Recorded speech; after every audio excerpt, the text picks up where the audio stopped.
University Art Galleries and Professor of Practice in the Department of Art, Architecture, and Design. We're delighted to have you here with us this evening for our Art in Dialogue series, which is really a series of dialogues or conversations that bring the arts in connection with other disciplines. So we're really glad that you've decided to spend some time with us. I see some familiar faces here and others I have not met. If you're not very familiar with Lehigh University Art Galleries, we are a free campus-based museum open to everyone. We have over 20,000 works of art from diverse time periods and cultures. So I hope you'll get to know us if you don't know us already. It's really my great pleasure to introduce our two speakers this evening, and I'll be brief with my introduction so that we can dive right into the program. But I'd love to give you just a brief background for both of our speakers. Florencia San Martín is an assistant professor in art history here at Lehigh, where she teaches and writes about contemporary art, Latin American art, the history of photography, and decolonial methodologies. She is the co-editor of the volume The Routledge Companion to Decolonizing Art History, which was just published last year in 2023, and is currently completing a monograph based on her PhD dissertation titled Alfredo Jaar, Decolonial Time and the Aesthetics of the Unfinished. I'm also so pleased to introduce Matthew Bush, whose research and teaching examine contemporary Latin American narrative and culture, focusing primarily on Mexico, Peru, and Argentina. His most recent book, Other Americans, The Art of Latin America and the U.S. Imaginary from Pittsburgh, 2022, imagines the representation of Latin America across media, including Hollywood films, Netflix series, contemporary novels, and to probe the role of negative effect in hemispheric relations. His current monographic project examines the politics of neo-avant-garde authorship in Latin America.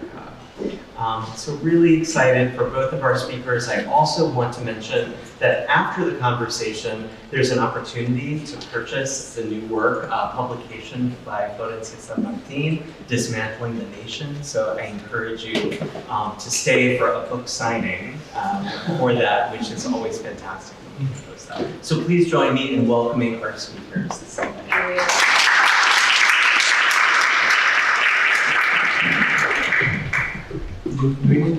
This is working? Can you hear this? Am I close enough?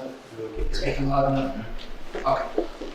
Okay, well, where did I shut it off? No, I think it's working. Thank you, Will. Thanks to all of LUAG. Really honored to be here with Florencia this afternoon. This for me is, LUAG has been special for me. I've been here, this is like my 16th year now at Lehigh, and this gallery was one of the first places I came because Ricardo Vieira, who was formerly a professor here at Lehigh, brought me here, and I was just blown away. And one of his paintings is on the wall over there right now, so just really special to be here. So thank you. So I'll be brief. What we're going to do is I have just some very brief introductory comments to kind of situate the conversation, and then Florencia and I are just going to talk a little bit about her work. So hopefully be very conversational and not horribly boring on this afternoon where you have a lot of things going on, and we appreciate you being here. So for those of us who work in the humanities and the arts, there's often a kind of a push for us to describe why our work is useful, or what is the importance of our work. And I think that with Florencia's work, both in the catalog for the Reasons of Tiempo and Dismantling the Nation, she's done a really wonderful job of acquitting herself in explaining the usefulness of art. And I think she does it in a way that really is best elucidated by a concept that was presented by an English literary critic whose name is Raymond Williams. And Raymond Williams talks about what he calls structures of feeling. And so structures of feeling, she says it better than I can, so I'll just read it. So the The idea of a structure of feeling can be specifically related to the evidence of forms and conventions, which in art and literature are often among the very first indications that such a new structure is forming. It's kind of difficult, right? But it can be cleared up a little bit by saying this. He says, structures of feeling are also defining a social experience that is still in process, and that's a key term. Often, indeed, not yet recognized as social, but taken to be private, idiosyncratic, and even isolating, but which in analysis has an emergent, connecting, and dominant characteristic, indeed specific hierarchies. These are often more recognizable at a later stage when they have been formalized, classified, and in many cases built into institutions and formations. Well, pretty dense, right? To kind of paraphrase this, what the idea is that when we look at art, and we tend to think, well, this means this, right? We want to kind of try to put an interpretation on it and try to understand art, be it literature, be it painting. And a quick way, or not a quick way, but perhaps a common way that we intend to do that is by understanding what it means in a social context. What Raymond Williams is talking about is the fact that art in itself is never finished. The meanings of art, and when it's made, those meanings are always in evolution. They're always changing. They don't mean specifically this or this. And if we look at something 50 years after it was made, or 100 years after it was made, or even longer, it can mean something very different when it's taken out of its original context. But so meanings are always changing when we look at art. You know? Now, that being said, the works that Florencia writes about are referencing a very specific event, right? That both of the works that we're going to be talking about today are, well, different events, social events, very specifically the coup d'etat in Chile in 1973, but also more recent events. So this is art that is very much social in its context. And in that sense, when I was reading Florencia's work, I was immediately driven to read another French-Chilean theorist whose name is Nellie Richard. And she appears multiple times in Dismantling the Nation. So Nellie Richard, also writing in the context of post-coup d'etat in Chile in 1973, talks about different art forms that came out of, or trying to reflect on the event, right? The violence of the social dissolution, that was happening in Chile at the time. And one of the things she talks about, and it happened in poetics, or specifically with poets like Enrique Lin, who's probably one of my favorite poets of all time, Raúl Zurita as well, another Chilean poet, can be associated with what was called refractory art. Okay? And she thinks of refractory art following an analysis via Walter Benjamin, who's a German literary artistic theorist, who wrote an essay called Art in the Age of Mechanical Reproduction. He talks about, in that essay, art as losing its aura, its aura of authenticity or originality, as it's transformed into something that's mass reproduced. Think about like your poster of Van Gogh, right? If you have a poster of Van Gogh, you're losing the authenticity of Van Gogh. So there's something that's lost there. But what Benjamin says, and what's really revolutionary about it, is that in mass reproducing art, more people gain access to Van Gogh.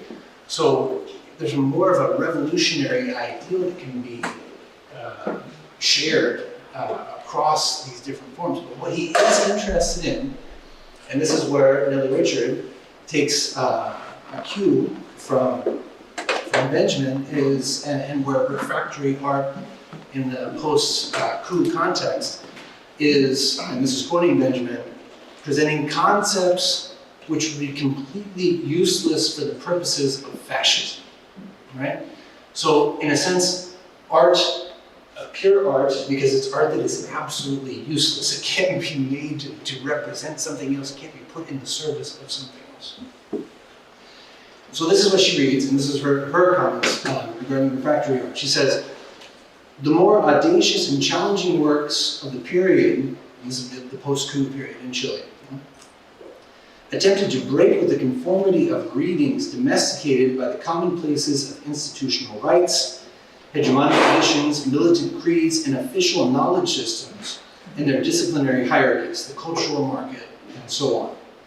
It was necessary to reinvent an indomitable, irreducible, non-gregarious reader, a reader faced with communicable but not easily processed signs. Signs conserving their interior linguistic memory of the clashes born from repeated disarmings of meanings. In other words, a really difficult type of art, right? Art that resists consumption. Why? Right? Why? It doesn't make a lot of sense, no?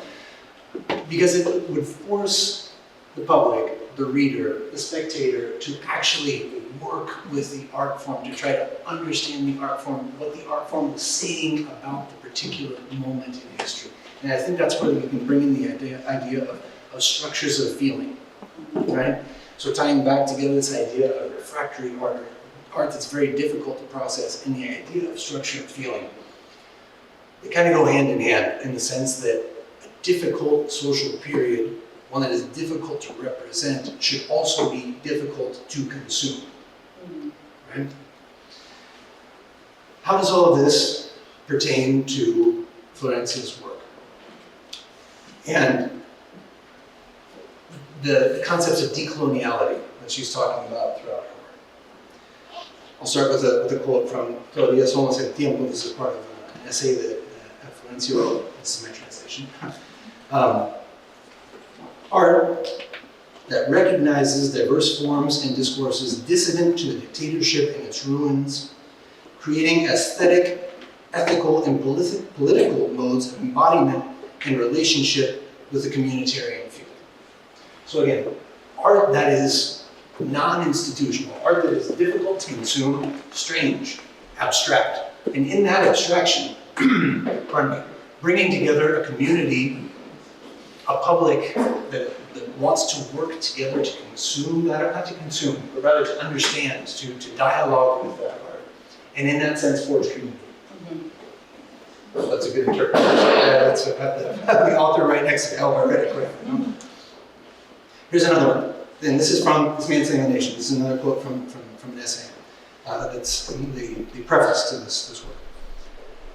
A radical criticism against the nation state of Chile and its colonial, capitalist, heteronormative, and extractivist rule, proposing alternative forms of inhabiting, creating, and relating in a more fluid, contingent, eco-critical, feminist, caring, and decolonial world. In both of these cases, in both of the essays and in the art that is discussed and analyzed in these works, and in the pieces that I've just read, I think we're talking about art that, again, resists facile consumption, makes it difficult for one to simply passively accept art, but also is demanding, right, of the public because it wants to make you think through the art process, right? And going hand in hand with that, thinking through the historical process that created that single piece of art. Not art that is divorced from society by any means, but in representing a very difficult series of images or a difficult set of ideas, makes one think through the very social fabric that gave place to that art, that made that art possible to think, to create. That's all I got. So let's talk with Florencia. We have some questions. I have some questions for her. And the first one is about the process, the curatorial process. So first off, if you could tell us about, I'm going to talk first about Todavía Somos el Tiempo, this curatorial piece, your work there. Can you set the stage for us and just tell us what this was, what how the show came to being, and as a first part, and then as a second question, this is very much connected to it, but like when you're curating an exhibit like this, a show like this, what kind of decisions, what considerations guide your decisions? How do you decide what goes in, what stays out, what is important for you in curating work to make sure that the public has access to it? So, yeah. All right. So thank you so much, Matt, for that wonderful reading of both works together, but also the methodology. It's funny because yesterday when I was writing the conclusion of the current project on Alfredo Jaar, I quoted Williams because he was being quoted by Boris Lee, remember, the Cambodian art historian who writes about the importance to writing about memorials and the refugee crisis in relation to Cambodia in the present tense, because we're still time. Because if you write in the past, then that's kind of linguistically or like semantically kind of belongs to the past. And then he quotes Williams, and then it's interesting to think about that kind of structures of feeling, in which structure tends to be kind of grouped with reason and then feelings with senses, but then they both go together. Like it's really impossible to separate the public space and the private space, right? Like structures and feelings, Cambodia and the United States. Like it seems that the role of reason is not really kind of within the role of reason. So that's very interesting. And thank you so much for those remarks. So.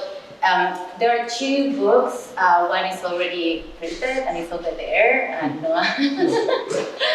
and then the other one is available as open access, and it's going to be available on print in February. So I'm going to first start with the other one because this is an exhibition catalog, and then the other one is an edited volume. So the yellow book, it's the first. Volume on Chilean contemporary art published in the English language in an academic press. So that's great because, kind of how do we disseminate our scholarship? How can we also disseminate scholarship not really from the United States, but from Chile? And also, how can we think about scholarship, not only, in terms of like art historians writing about art, but also artists and community members. So the yellow book has a lot of authors that are not necessarily like scholars, right? Like proper, like people with PhDs that write about art, but there's a lot of artists and community members and activists whose words, right, and speech is equally important. So that was one of the kind of radical interventions to put it. And then the press was very welcoming with those ideas. So that was great because in a way, like editing a book, which you have done as well, is kind of curating a show also. We started the project in 2019, right after the social uprising in Chile, which I'm going to talk about in a second. And then with the ideas in that book, kind of those ideas guide me to the curatorial project that is Todavía Somos el Tiempo, which is an exhibition that opened in 2023 at the National Center of Contemporary Art in Chile, and it was a commission that I received from the government of Chile early in 2023 to create this exhibition kind of honoring the 50th anniversary of the Chilean school. So of course that it was, a very kind of challenging assignment, right? We invited more than 100 artists and collectives to the show. It's a state-sponsored exhibition, therefore, there is not tons of money, and it's not that you can also raise funding from private institutions because that's not accepted by the government either. So we kind of rely a lot on solidarity practices. So a lot of works that we exhibited were actually kind of act of solidarity themselves. Like we exhibited a lot of archives from different archival centers across the United States, and they didn't charge us, right, to exhibit these works as an act of solidarity with the legacies, of how victims are still struggling, in other words, to achieve justice. So the work, how we put together the work, like there was a lot, of course, of like human resources. There's a limited, funding for the project, but also through a lot of different networks and like a lot of different people collaborating, not only like all over Chile, but also people, archival centers in the United States and also places in Europe and beyond. So I wanted to start with that image that my students have seen over and over. And why that image? Because that's a photograph that was published at the New York Times on September 11, 2023, because that's the image that showed the moment of the military coup that Matthew was talking about before. So there's another September 11 that perhaps you guys are more familiar with, which is also known as 9/11. But then there's another September 11 that happened before, and that after 9/11 is now known as the Little September 11. So you can see the coloniality, right, in language. So after September 11, after 9/11, what happened in Chile is small, right? So nothing else to say about that. But last year was the anniversary of the 50th anniversary of the coup, and then the New York Times published this photograph. So what happened that day is that the US, right, under Richard Nixon, and of course Richard Nixon being advised by Henry Kissinger, bombed the presidential palace of La Moneda in this visual shock, right? That was the coup, in order to implement a new economic system. So the role of the coup, like the ideology of the coup, was not just to defeat the communists, right? So before the coup, there is a socialist government in Chile that won the election democratically. So that was pretty kind of new in Latin America to have a socialist government that actually won the presidency democratically and not as in the case of Cuba. So the plan of the United States was not just to dismantle communism, but was to kind of set the scenario, like the perfect scenario of fear, of punishment, to implement a new radical, right, economic system, which is known as neoliberalism. So Chile is a laboratory. Chile is also a miracle when neoliberalism was first successfully, right, implemented. And the intellectual architect of that is Milton Friedman, who was a professor of economy at the University of Chicago, who was granted with the Nobel Prize of Economy. So he basically said that in order to implement this new regime, right, which is also known as the free market, and is the kind of the distractor of non-feelings in which we live today, that you really need to have a society in shock. Like the only way to impose a new regime is if you have those conditions. And we can also think about, capitalism and the conquest. Like if you have everybody under this dominion, you can implement a new system. So neoliberalism and like human rights violations go, together. Like it's impossible not to think about neoliberalism if you don't think about the coup. So the show took place at the National Center of Contemporary Art, which is the former airport in Chile, which after the coup was turned into a detention center. So that was a site, it was a memory site. And then under President Michelle Bachelet, she turned that former detention center, former airport into the National Museum of Art. And then the title of the show honors a poet, her name is Gabriela Mistral, who died before the coup, but she's still talking just as, William about time. So she writes, "We're still time." She dies in the 50s, she's born in the late 19th century, she's a lesbian, she's a revolutionary, she dies in New York, she dies like reading Martí and reading all these kind of transnational revolutionary projects against imperialism. So we decided to title the exhibition, honoring a woman, a lesbian, a revolutionary, a poet, who is thinking about the role of culture in the kind of reformulation of society. Of course, this failed project, right? I mean, super failed today. And so she, like the book, like the exhibition honors a woman, a poet, a lesbian, and the action of that ongoing struggle, right? That we were talking about before. And it was divided into 5 sections. So the first one was titled Encounters, Archives, in Action. So how, again, kind of those complicated artworks can be inhabited by the public in a way, like how can, if works are so complicated to grasp, then how can they live in the space of the museum, right? So one of the things that actually happened was that the public, the audience, was able to understand the work very well because they were coming from this generation in which they were in the street protesting against neoliberalism in 2019, and they were using art, like performance, right, to protest the horror of the continuity of the dictatorship. So the entire kind of discourse is that, yes, the dictatorship lasted for 17 years, then there's kind of, democracy went back to Chile with a multiple quotation marks, but kind of the major aim, right, like that goals of the dictatorship or the neoliberal regime that have really kind of increased those, disparities between peoples and like everything have really remained. So like the dictatorship, yes, it's formally, you live in a democracy, but conceptually and emotionally, you don't really, right? Because everything is privatized overnight. A lot of people are killed, many are forced into exile, many couldn't come back, right? So all those memories, like all those wounds are still not healed.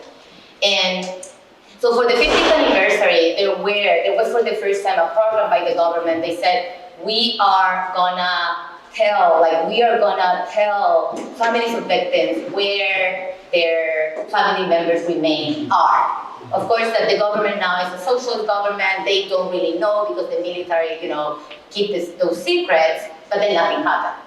So there's a lot of events that happened last year commemorating the coup. One of the events was this exhibition, but there were multiple events happening not only in Chile, but also in New York and in Europe, like at the Anthology Center, for instance, in New York, and because the coup is a global event, right? It is designed from the United States, from the Oval Office. It is an experiment, a laboratory that takes place in Chile and then replicates in other Latin American countries. And then in the 80s, Margaret Thatcher, so happy with what Pinochet had done, right? They were friends.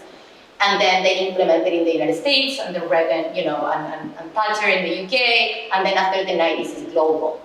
So that's something that is recognized by human rights lawyers, but it's not really on the record, right? So the coup is not a local event, it's not even a Latin American event, it's a global event. So that was another thing that we tried to do in the exhibition, and also that we kind of curated in that book. So dismantling the nation, right? Like things don't really happen in the nation, like they happen in and beyond the nation, because the celebration of the nation state is of course the celebration of the repetition of coloniality, right? Like when Latin American countries get their independence, they just repeat the same model of coloniality, right? So that's what Aníbal Quijano called the coloniality of power, with the exception of Haiti, the only revolution that, in a way, is still fading, right?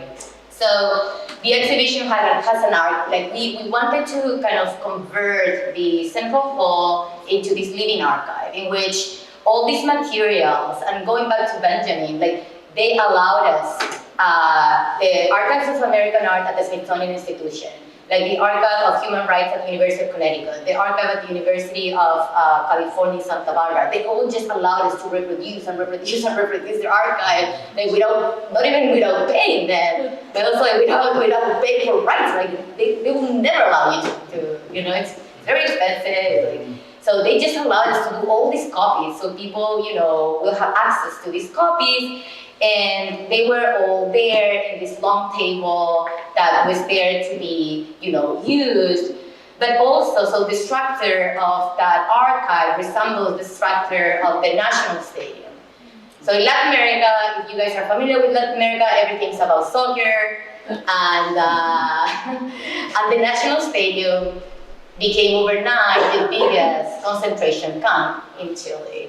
Many, were killed, so that's another site, just the museum, that was a former detention center in which a lot of dirty things happened, supported, obviously, with the money, right, of the United States.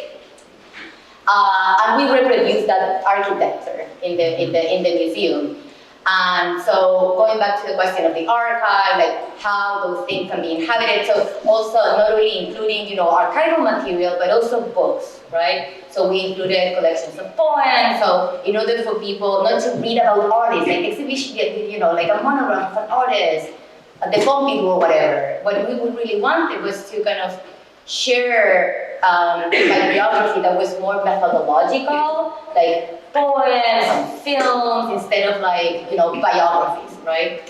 So, a lot of events taking place there, and these are just some images of the exhibition. So that's a work by Alfredo Jaar, who is an artist that I'm currently working on a book.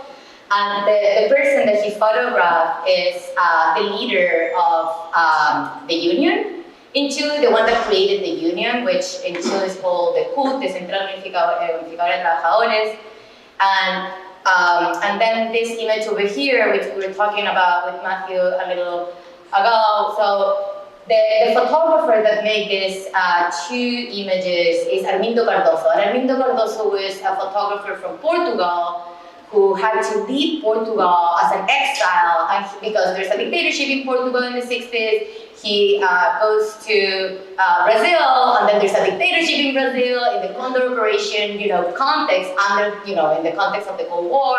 In 64, he goes to Chile. He documents, right, the revolution under Allende, this hope, right, in the people for a more equal, more reciprocal society. The university is free, the health system is free, right? There is this kind of transformation of society, and people is celebrating that.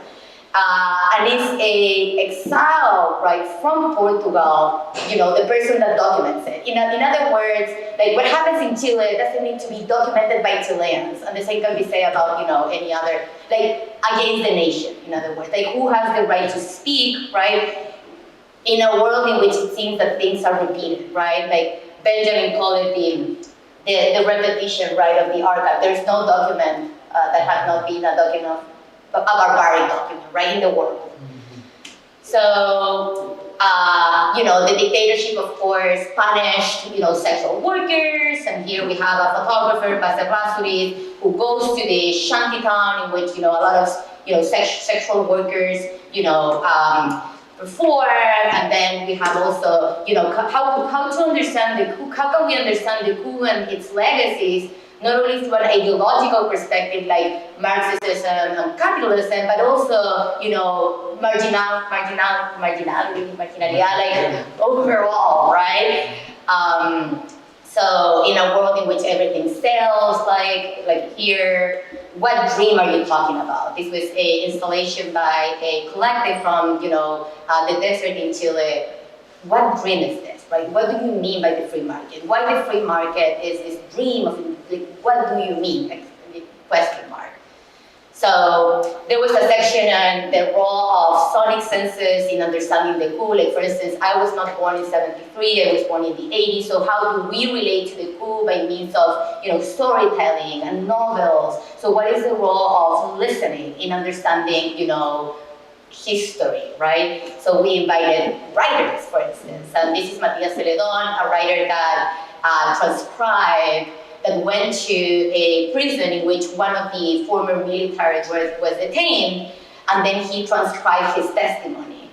And then we just, played those testimonies. So as a work of art, right? Like a work of art does not necessarily have to be a thing that we see, but can also be something that we listen, right? Like kind of challenging the authority of vision, right? Like you have to be there, you have to see it in order to believe it. Like, no, right? There are other forms to, kind of relate. And so, historia, like women that were, victims of the regime were typically described as hysterical, like the woman is always hysterical, and then, history belonged to the male subject, right? So, and these debates happen not only in this kind of dictatorship victim dialectic, but within victims themselves, right? Like in debates in the left, still the women was like not strong enough to support, right, torture.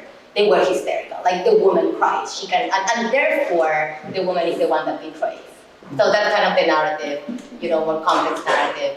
So we also invited artists, this is an Afro-Colombian artist who is producing works in which she is putting together these narratives of Afro-Colombian women and Mapuche women in Chile. So kind of trying to understand the coup and the legacies of the coup from multiple perspectives. This is Kenna Lorenzini, an artist that photographed women marches against the dictatorship, and here you clearly see how women are demonstrating against the fact that they cannot speak. Right? So not only they are dissident subject in terms of their politics, but they are also women, so they cannot speak. And their presence means that speech of it, like the presence of the body is, I cannot speak, but I'm still here, right? The presence, the kind of the marking of that presence. And then another thing that we did, and I'm gonna just stop here, I have a lot of things to show, but we wanted also to question and challenge kind of the idea that art is only painting and sculpture, photography, but it can also be, of course, multiple things such as, sonic interpretations, but also, that difference that we have between high art and low art, right? So these are arpilleras, and arpilleras is this kind of quilt made by women in Chile before and after the coup. So these are works that are made collectively by women, and in this case we see La Moneda in the background being destroyed, and then a group of women who are dancing alone the cueca, which is the national dance in Chile, and a form of protest, the first form of protest in the form of a performance that took place in Chile was to dance that dance alone, because their husbands were either imprisoned or, forced to exile or may disappear. So that presence, right, that performative presence that is collective, but is also made or represented through kind of this thread of hands of women, and not even women, right, working together, was really important for us. So yes, you have a collective in the left, this queer collective, La Yegua del Apocalipsis, who are also dancing La Cueca Sola, like in a photograph that is documented by Paez Serrasuri, but then you have also another representation of La Cueca Sola, in which you don't have authors, right? You don't have like the great artist doing a work, but it's essentially collective. And I'm just gonna finish with this one, and then we can talk about more things, but we also had a section on architecture. So before the coup, and today in Chile, wherever you go, you will see a mural. And before the coup, a lot of organizations start forming like muralist organizations or brigades. And actually, they were very famous, like in art historical context. And people from, New York traveled to Chile in the 70s to learn from these collective practices, from these muralist practices, and then kind of implement those muralist practices in the United States, a history that is of course not well known. So after the coup, all the walls of the city are of course, painted white, like nothing happened, the past is gone, forget it. So we're not only gonna kill people, but we're gonna kill also art, like art as a form of, designing the city. And a lot of architects, that were engaging in that, revolution of social housing, not only social housing, but also in making beaches public. So that was, they said, we need, like, very, of course, Marxist discourse, like, we want the right of joy. Like, we want to go to the beach, we need the right of joy. So under Allende, beaches became public, and then when the military coup came, then they became private again. So one of those architects is Miguel Launet, and he is, of course, very close to Allende. He's the National Prize of Architecture. He's 98-year-old today, and he collaborated with the exhibition very much in 1976. He's forced to exile in Denmark, and then in Denmark, he started drawing the kind of architecture of concentration camps by memory. But also he was able to draw inside these concentration camps, and one of them was in, Tierra del Fuego, like Antarctica, and he was able to give those drawings to a commission of Germans that came to Chile to kind of see what's going on, right? A lot of people from all over the world are going to Chile, what's going on? And then he was able to give some drawings to these Germans, and then when he's in exile, he organized a huge exhibition of this, architectural drawings about, the conditions, like the architectural conditions, like how this architecture of hope all of a sudden turned into this architecture of repression. So yeah, let's maybe talk about something else. Or let's continue with the Well, so there's a mix of art that was produced during the period very contemporary to the coup, and then much more contemporary artists who are still reflecting upon what happened in the time period. So how did you kind of pull that together? What was the mechanism? How did you select artists and have them kind of create works for the exhibition itself? Or these were works that were already existing and people and you were invited? You invited people to show those works at that time? Yeah, that's a great question. So they asked me originally to work only with the collection. And I'm like, it won't work. There's no, like, there's really, there's a lot of men, there's a lot of painting, and then of course the budget problems. Right. So we did commission some works, and then artists just did it, for free, but because they wanted to participate. And that was so, we needed these arpilleras. So all the arpilleras were, they live at the Museum of Memory and Human Rights in Chile. So the people from the museum, they lend us all the arpilleras, and then the people from the Museum of Salvador Allende, they lend us other works. So there was a lot of work, like paperwork that we needed to do, because the exhibition was just not enough. I mean, the collection was not enough. And we had to fight for that, because at the beginning they were like, no, this is what it is. And I'm like, okay, how do you want me to curate a show on the coup, with works just made by pen? I cannot. I don't. Well, actually, that feeds right into the next question that I had. I mean, even with these types of limitations that you're talking about, the show itself, it seems remarkable to me that state agencies would be kind of, disposed to bearing their worst moment. So, can you talk a little bit about how the paperwork notwithstanding, was there any amount of things that you had anybody say, look, we don't want, this we prefer to hold back, or it seems like there was really a remarkable openness to kind of returning to this very difficult moment. So was that the experience? I think that's a really interesting comment, because at the end, the government just doesn't get it. They don't understand that these works can actually talk about those issues, but then the public did. So you had a bunch of students, people coming from, different regions in Chile, young people, and they get it. But then the government is like, oh, beautiful, it's images, pictures, So we didn't have that reaction from the government, although they were a little bit kind of resistant to my insistence of including a lot of works that were produced outside of Chile, and a lot of archival material. Because in a way, Chile had not yet acknowledged that depth with transnational solidarity. It's difficult to understand that and to. But the other thing is that while there was a lot of press on the exhibition, of course that there was no right-wing media outlet that covered the show, I don't think that they were able to kind of see that injection of criticism. I don't know. Yeah, because it's interesting, because even in one of the images, I haven't seen it yet, there's even kind of, there's a poster that says peasants with identity, right? It's from I think, 1972. It's a green poster, I don't know if you remember. Yeah. So, it is very politicized on both sides of the issue. So, it's interesting that there wasn't a reader who looked at it and said, oh, wait a second, this is controversial. But that was something that just didn't register for her. it didn't register, really. I'm really looking forward to see how it's going to be the reception of the exhibition catalog.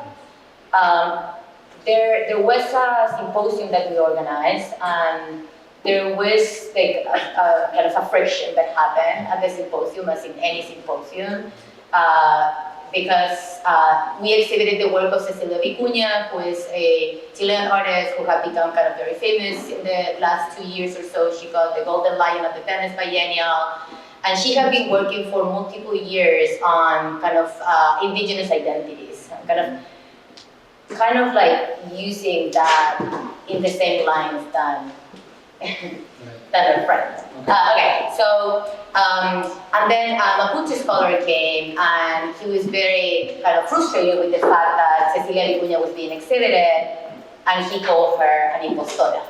So those kind of frictions happen, right? But that's within the artists. that's within, within kind of the cultural realm. So one of the things that we showed was that, for instance, the Venice Biennial in 1974 was dedicated entirely to Chile. So that was the only time in the history of the Venice Biennial in which you didn't have all these pavilions representing nation states, right? But you had kind of a bunch of artists working collectively, creating murals and like, different kind of performative instances, like concerts, in solidarity with the victims of the regime. So we show kind of those documents, like different, victims of the regimes talking about their experience in exile. So this is, for instance, an artist in La Peña. La Peña is a very kind of interesting place in San Francisco that was created in 1973 and now is kind of open to the Latino and Chicanx community. But it started really with solidarity with Chile. So kind of cultural workers from different places talking about their experience. And this is a New York artist who at the time was living in Madrid, and he photographed different instances of solidarity happening in Madrid. So he's, born in Puerto Rico, lives in Madrid. This is 84, and then different, kind of protests in solidarity, not only with Chile, but with Chile in relationship to Guatemala. Mm-hmm. So all these instances of solidarity happen, and we wanted to show them kind of together. Yeah. Well, one thing that is I thought was really interesting between the catalog and between Dismantling the Nation is that you have several moments. You have the coup in 1973, the plebiscite, and the yes or no vote to maintain the Pinochet regime in 1988. Right? And then much more recently, the social uprisings of 2019, student protests, and then even more recently, there was the Constitutional Assembly in 2021. So everything that or many of these works are like they're all very much socially grounded and tied to different historical moments. So I wonder if you see different, how you see the role of artists changing, or if you see any change over this period, or the way that artists are looking at these social events, that dialoguing with the social events, if they continue to be as politically engaged in a contemporary setting as they were, say, 50 years ago, or if you see any change there? Yeah, so that's a great question. So that book was pretty much informed by the social uprising, which is what Matt was talking before. So that happened in 2019, and I briefly talked about that a few minutes ago. And here you see how the people kind of took to the streets to say that neoliberalism was born in Chile and will die in Chile, right? And then you have women, young women, students who are not necessarily artists, but they are, people in theater, people in sociology, people in, civil engineering that are working collectively. So that's something that, in a way, had happened always in Latin America, like poets. I mean, you know a lot about like avant-garde practices in Latin America. So Vicky Gungu famously said that in Latin America it's impossible to think about modernism if you don't think about art and literature together. Like Huidobro is a poet and is also an artist. So that kind of blending of literature, I mean, I myself went to leader school, I went to art school, I went to leader school, like, kind of go together. But now, like after, the social uprising in 2019, it went way beyond kind of the cultural environment, right? So, you have people like students and activists, like, working from different, like a way of disciplines, like a range of disciplines, working collectively. And I guess that's a change. Because of this kind of understanding that the dictatorship was not only this kind of ideological program between, socialism and capitalism, but it was like a larger program on violence that affected, indigenous peoples and women and minorities and the mentally ill and so forth and so on. So that's why the decolonial framework helps so much. And that's why the decolonial framework can, make visible those things that were hidden in discourses, like as Nelly Ritter, for instance, because Nelly Ritter, who was born in France but went to Chile, moved to Chile before in the 70s. Right. Yeah. So she writes about artists, like proper artists, like artists that went to art school, and then they had this network, right, of artists. But then within those networks, there were a lot in the 70s. There were a lot of problems within those networks, like Zurita, like all of those who were not part of that network were bullied. So that has changed. It is celebrated that someone can make art that not necessarily comes from that, institutional, Joseph Beuys kind of idea about social change.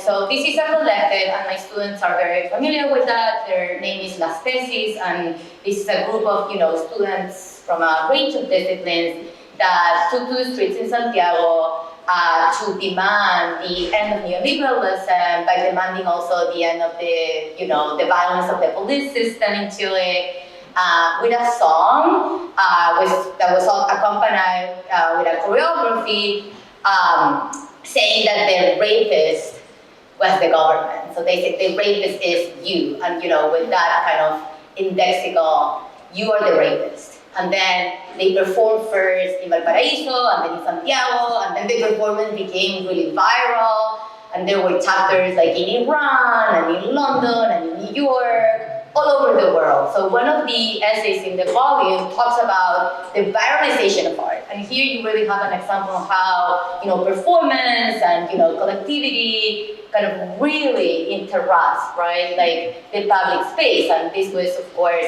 criticized by, people believing in the nation, like, why this woman that goes, and protests and, all this language that is extremely sexist and Well, I think it's something I was thinking about, and you just mentioned is art being viral. Yeah. So do you think that, again, thinking about the historical frame versus contemporary art, do you think that the modes of technology and something being able to go globally viral, do you think that has to do also with the way that these protests, because they're including apologists, they're including not necessarily studied artists. Yeah. So do you think it was a moment. It was definitely a moment, and because everybody was already in the street. I mean, that revolution started with students. They said, because the president. Okay, so I'm going to show you a very funny picture. That one. So that's President Piñera, who was the president of Chile when the revolution started in 2019. And he's a billionaire, and then, his family and himself, they made quite a fortune under, Che, right, under the dictatorship, because during the dictatorship, of course, all of those promoting multinational companies and working kind of in this, systems got really rich. And then he's elected president, he's a businessman. He's elected president of Chile in a year before the revolution. And 2 weeks before the revolution started, he came to the US and met with Donald Trump at the Oval Office.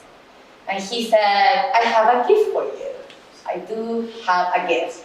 And then he showed him this flag of the United States, and then at the center, he, the conceptual artist, Piñera, he draw a very small Chilean flag.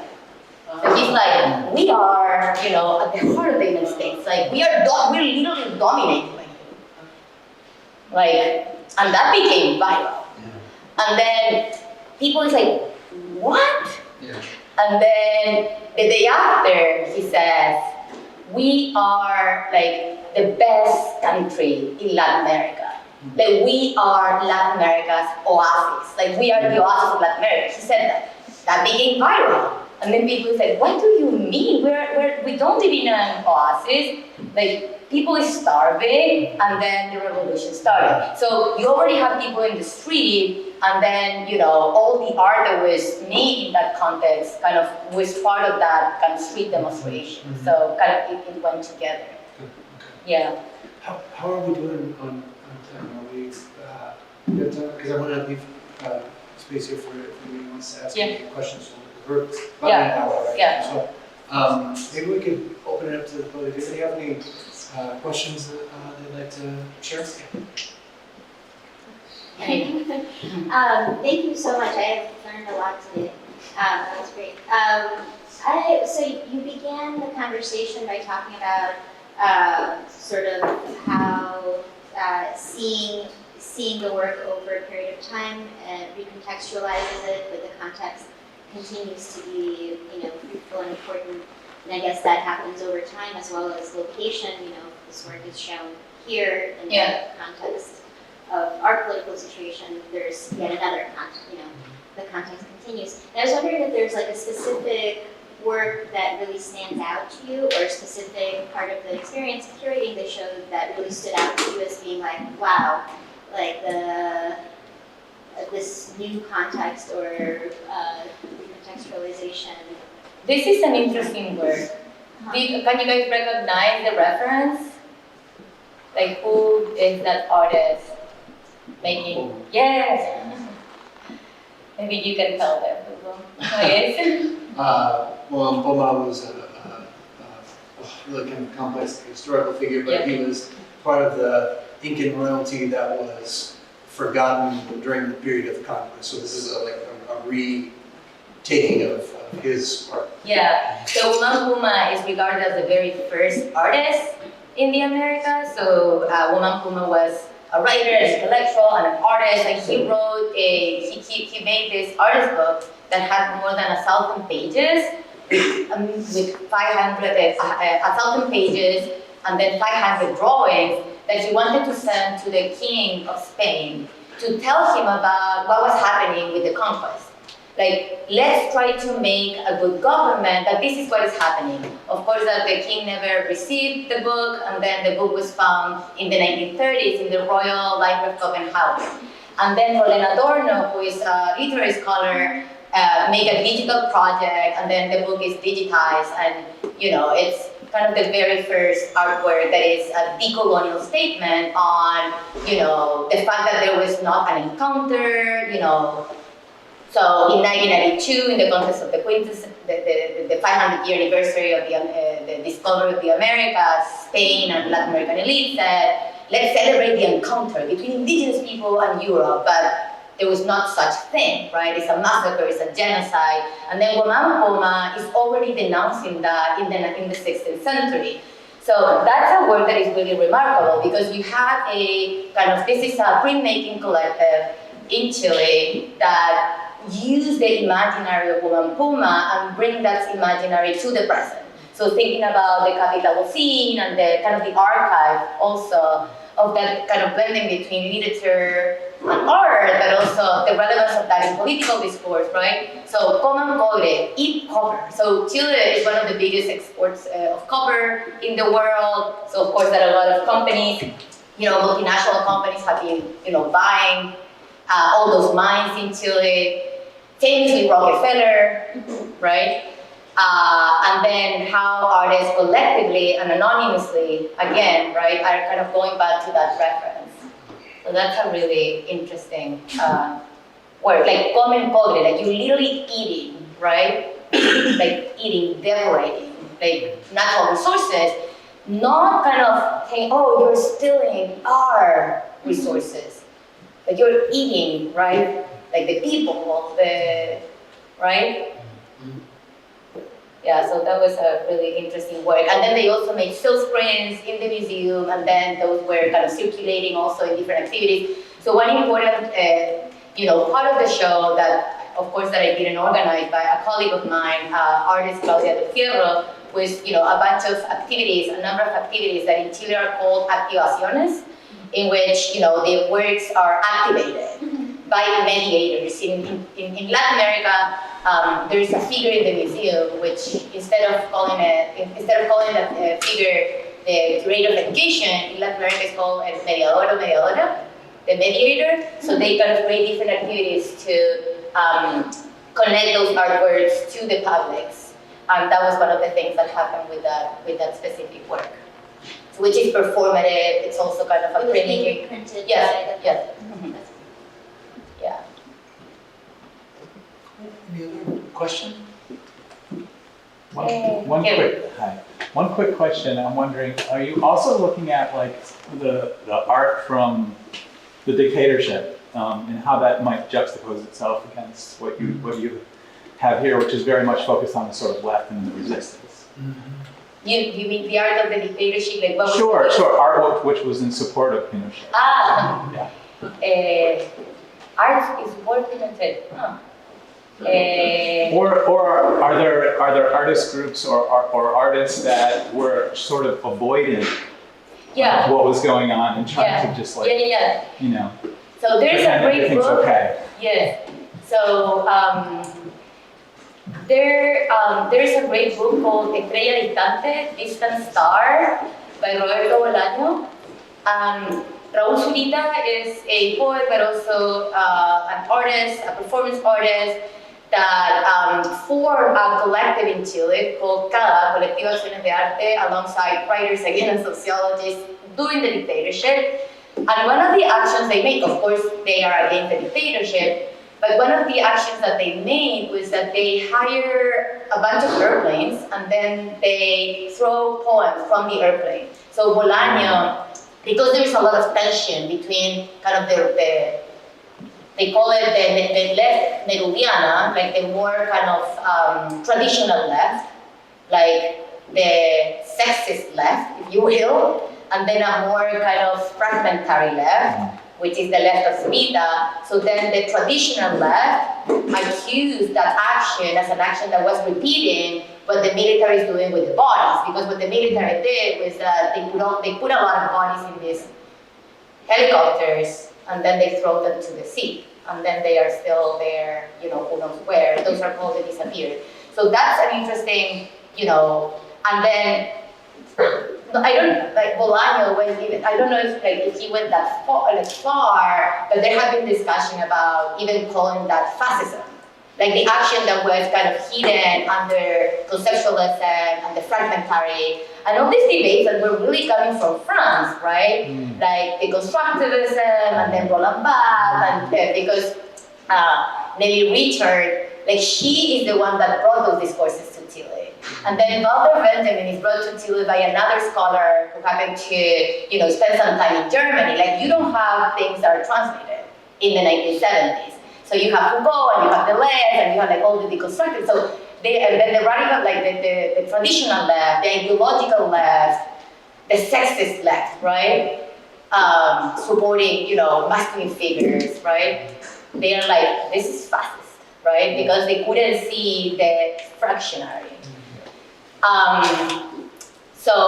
But like, of course that there's always artists that will support those regimes, and how do they support those regimes? By thinking about art just like that, right? Art is something beautiful that will decorate, that kind of art. And that's why the exhibition wasn't covered at El Mercurio, right? Which is the famously right-wing, newspaper, but they still covered our exhibitions, right? And the other thing that happened was that in the context of the 50th anniversary, the government kind of invented 3 lines of inquiry: democracy, future, and memory. And one of the things that we kind of tried to do with the exhibition was like, if you don't have social justice, you cannot have democracy, future, or memory. So the issue of social justice was totally deleted from the discourse around the 50th anniversary. In kind of an effort of let's make exhibitions, let's make panels, and let's forget it, like, right? And the exhibition was doing the opposite, let's bring social justice. If you want democracy, if you want memory, right? Because in a way, like, memory was seen as something from the past, democracy as the present, and then the future as the future. So very like linear. And yeah, I mean, those artists, which there are many around, it's like art is there so I can express myself, like feelings, like, but that's kind of different than the world, that public space that you were talking about before, or like the moment in which those feelings stop being just feelings, right? Like that sentence of the structure of feeling, right? The feeling is not just, you know, I love you or romantic, like the feeling is political. So, yeah. Mm-hmm. I have a follow-up question too. Also, when you mentioned about the government not registering the arts, I was wondering if there's a dissonance between the acknowledgement of a collective memory versus the national narrative.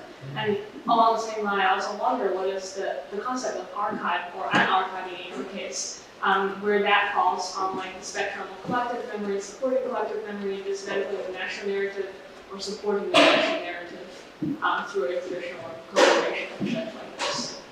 Yeah, so the archive. I mean, going back again to the question of the archive, which is something that Matt and I have been talking about. So you need a lot of obviously resources for the archive. The book is in a way an archive. But the question was like more in collective, like how collective memory registered more like official memory. Sure. Yeah, so the official memory is just that, right? Like democracy, future, like the official memory, like we talked yesterday about memory museums and how the building of memory museums have, you know, this agenda of just burying the past, right? In the walls of exhibition in a way. But then memory museums can also activate that past, right? So that kind of lives more in the archive because the archive is always being seen and, you know, reframed through researchers and so forth.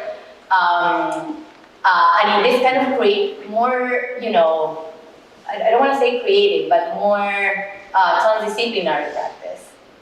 Because the archive of the state is very kind of discipline driven, right? Like, let's just make an exhibition in which these three paradigms of memory, the future, and democracy are just exhibited, like magnetically exhibited, right?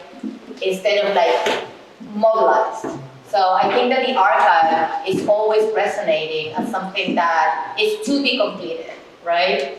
Like resonating as something that if you complete it, then it enters into the narrative of history. And then it dies. Because history wants to, you know, just bury those things in the past, in those remote sites. But then the archive make it present. Like that idea of the archive. Yeah. It reactivates. Reactivate the archive. Yeah.